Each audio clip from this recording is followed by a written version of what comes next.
اعوذ باللہ من الشیطان الرجیم بسم اللہ الرحمن۔ آج کا ہمارا عنوان ہے سلطان محمود غزنوی۔ تو آئیے چلتے ہیں ویڈیو کی جانب۔ محمود غزنوی 2 نومبر 971 ہجری سے 30 اپریل 1030 تک سلطنت غزنویہ کا پہلا آزاد حکمران تھا۔ اس نے 999 سے 1030 تک حکومت کی۔ ان کی موت کے وقت اس کی سلطنت ایک وسیع فوجی سلطنت میں تبدیل ہو چکی تھی، جو شمال مغربی ایران سے لے کر برصغیر میں پنجاب تک، ماوراءالنہر میں خوارزم اور مکران تک پھیلی ہوئی تھی۔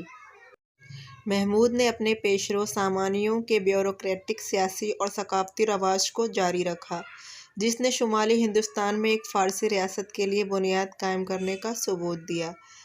اس کا دارالحکومت غزنی اسلامی دنیا کے ایک اہم ثقافتی، تجارتی اور فکری مرکز کی حیثیت سے تیار ہوا۔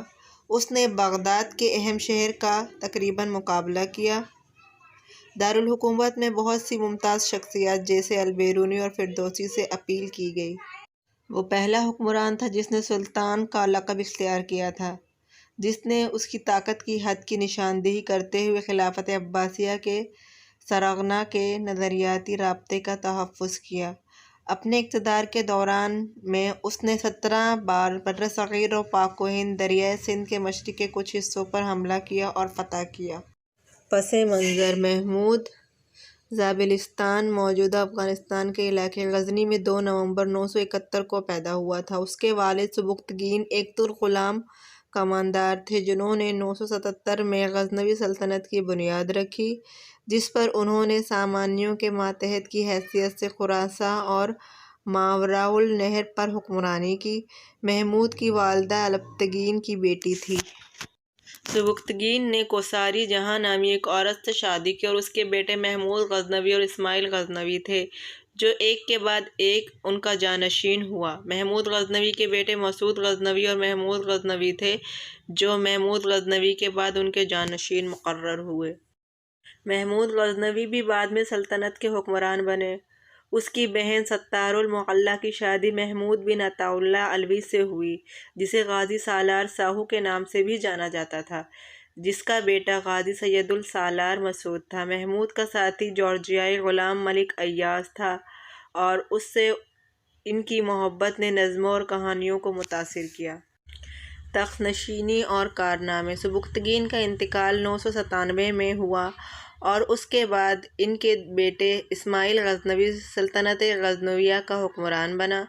محمود نے جلد ہی بغاوت کر دی اور اپنے دوسرے بھائی ابو الظفر لشکرگاہ کے گورنر کی مدد سے اس نے اگلے سال غزنی کی لڑائی میں اسماعیل کو شکست دی اور غزنوی سلطنت پر اپنا کنٹرول حاصل کر لیا۔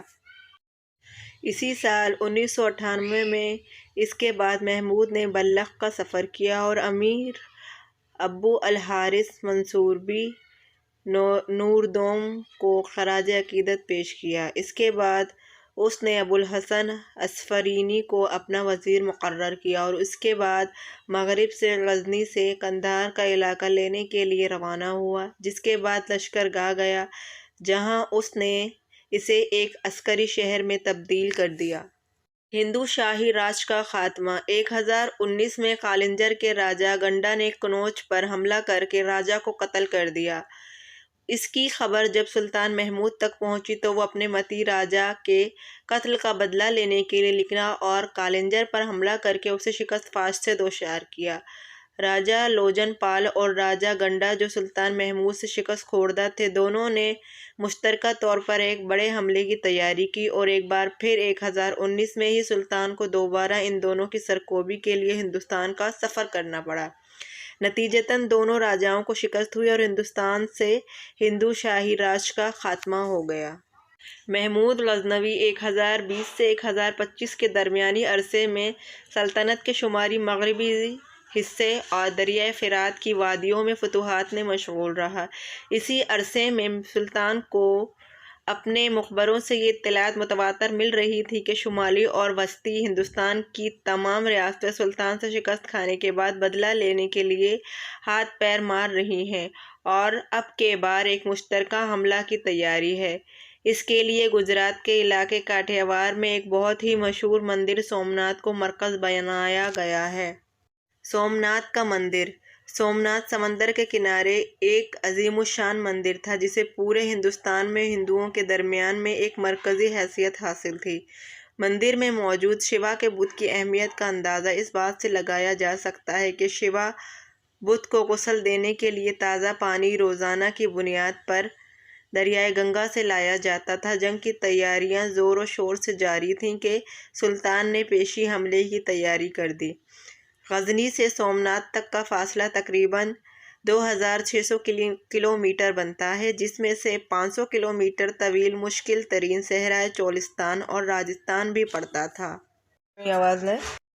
سومناتھ کی جانب پیش قدمی۔ 1025 میں سلطان کی فوج 30,000 سپاہیوں کے ساتھ غزنی سے روانہ ہوئی۔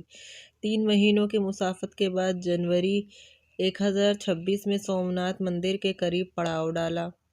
ہندوستان کے طول و عرض سے مہاراجے اور رجواڑے اپنی اپنی فوج کے ساتھ مندر کی حفاظت کے لیے موجود تھے۔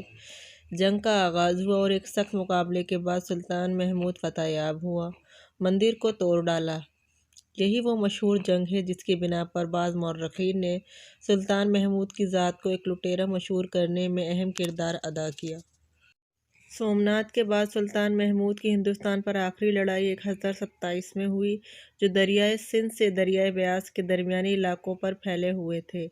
آخری 2-3 سال سلطان محمود غزنوی بیمار بھی رہا۔ اپنی آخری جنگی مہم 1029 میں ایرانی علاقے میں رہے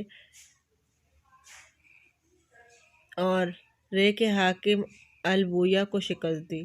کہا جاتا ہے کہ دک اور سل کے مرض میں مبتلا ہو کر 30 اپریل 1030 میں 59 سال کی عمر میں غزنی میں وفات پائی۔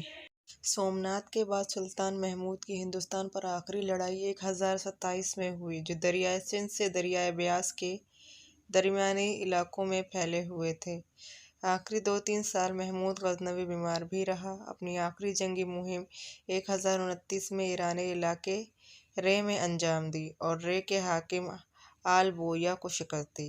کہا جاتا ہے کہ دک اور سل کے مرض میں مبتلا ہو کر 30 اپریل 1030 میں 59 سال کی عمر میں محمود نے غزنی میں وفات پائی۔